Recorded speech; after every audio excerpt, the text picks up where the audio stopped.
चौधरी गुस्से से दंदनाता हुआ क्लिनिक में दाखिल हुआ।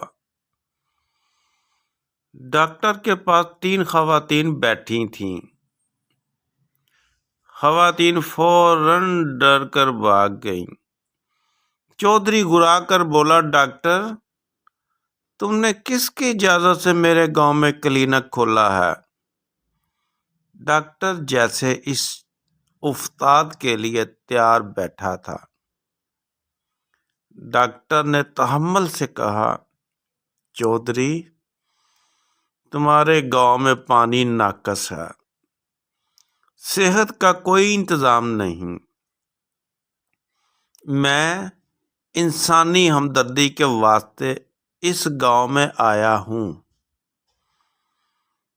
चौधरी का पारा चढ़ गया। चिढ़कर बोला, शाम तक ये क्लिनिक बंद हो जाना चाहिए, वरना मैं बुरी तरह पेश आऊंगा। डॉक्टर जोर से हंसा और बोला, जाओ, जो करना है करो, मैं तो नहीं जाने वाला। चौधरी को इस जवाब की तवक्का थी। चौधरी ने कहा, ठीक है, मैं देखता हूं तुम्हारे पास इलाज के लिए कौन आता है। और पांव पटक कर वापस चला गया।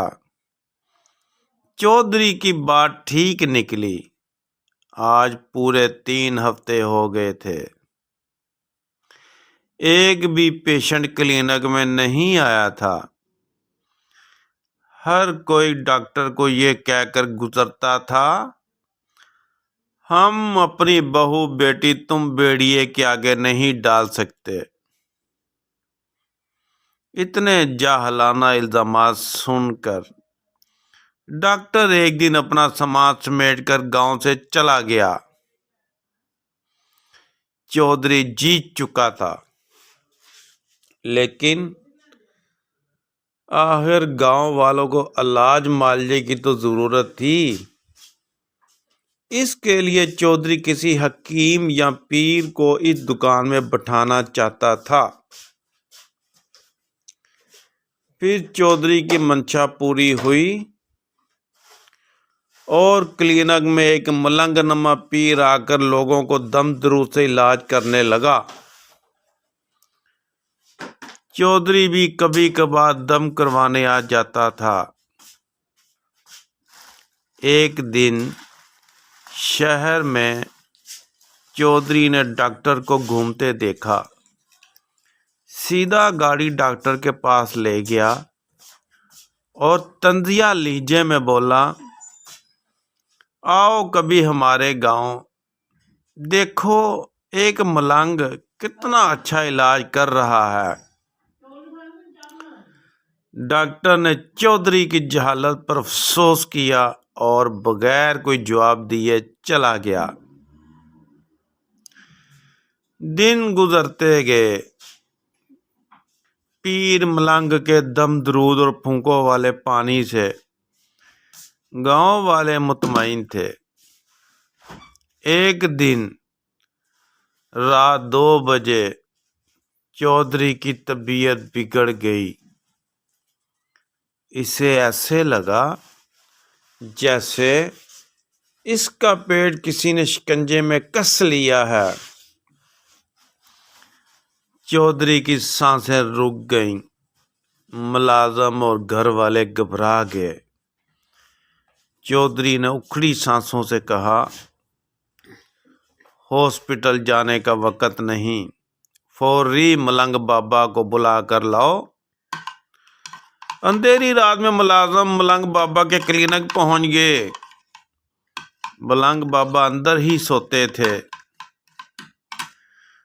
15 मिनट दरवाजा खटखटाने के बाद मलंग बाबा ने दरवाजा खोला।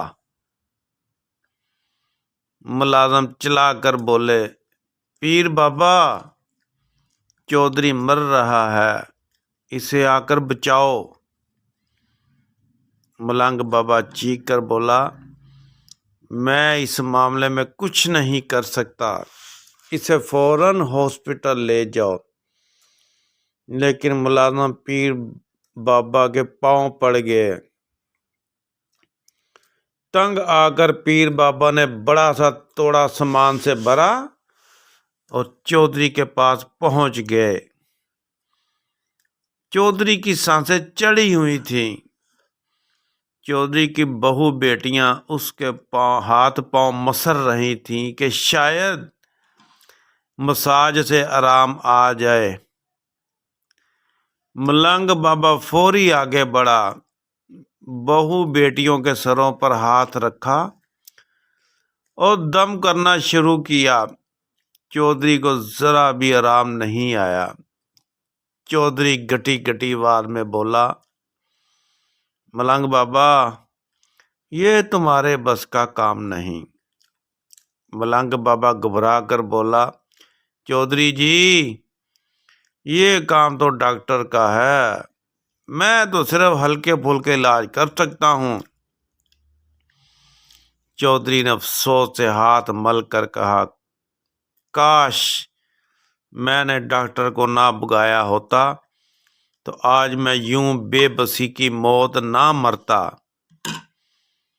मलंग बाबा बेजारी से बोला, चौधरी अब बस कर दे, मेरे सामने डॉक्टर की तारीफें ना कर। मैं सच्चे दिल से तुम्हारी शिफा की दुआ कर रहा हूँ, तुझे आराम आ जाएगा। चौधरी उकता कर बोला, मलंग बाबा, ये तेरे बस का काम नहीं, ये काम इसी फरिश्ते डॉक्टर का था जिसे मैं भगा चुका हूँ। तुम तो बिल्कुल फारग हो। मलंग बाबा तैश से बोला, मुझे गुस्सा ना चढ़ा, वरना तुझे अभी जलाकर राख कर दूंगा। चौधरी तकलीफ में था, इसलिए मलंग बाबा को बर्दाश्त कर गया। मलंग बाबा ने जब देखा चौधरी पर बेहोशी तारी हो रही है, उसने कहा, चौधरी, किसी को बोल तुझे गाड़ी में डालकर शहर ले जाएं। चौधरी डूबती सांसों से बोला, मैंने अपने किसी फैमिली मेंबर को ड्राइविंग की इजाज़त दी नहीं, ये मेरी गलती थी जिस पर आज मुझे अफसोस है। अगर मैंने डॉक्टर को ना बुलाया होता तो आज मैं जिंदा होता। चौधरी और उसके फैमिली मेंबर रोने लगे।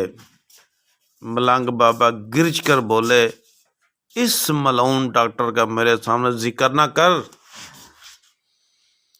चौधरी हिम्मत करके गुस्से से बोला, ए जाहल मलंग, तुम्हारा और इस बा-इल्म डॉक्टर का क्या मुकाबला। मलंग गुस्से से बोला, क्या तुम पर डॉक्टर ने जादू कर दिया है।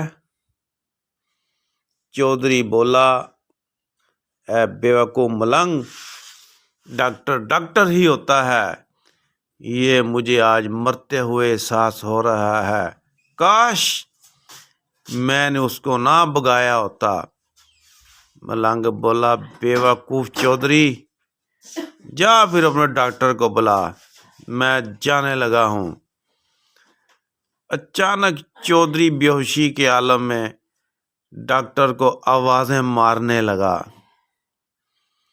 मलंग ने चौधरी के शाने पकड़े और बोला, हुक्म कर, अभी डॉक्टर आ जाएगा।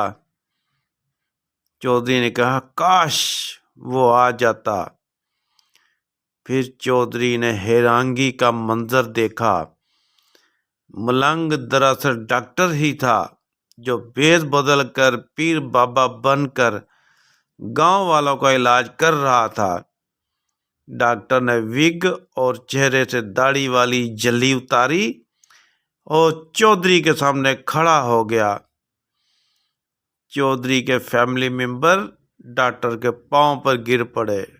डॉक्टर ने फौरी तोड़ा खोला, उसमें से ईसीजी मशीन निकाली, चौधरी की ईसीजी की, दर्द और सीने की जलन के इंजेक्शन लगाए, ज़बान के नीचे गोली रखी और इब्तदाई तिब्बी इमदाद के बाद चौधरी को कार में डाला और हॉस्पिटल की तरफ निकल पड़ा। चौधरी कार की पिछली सीट पर लेटा हुआ था। अब वह मुतमईन था कि बरवक़्त इल्म और जदीद इलाज की अहमियत तस्लीम करके इसकी जान बच गई। चौधरी सीट पर लेटा सोच रहा था, अब वो गांव में एक फ्री हॉस्पिटल बनवाएगा।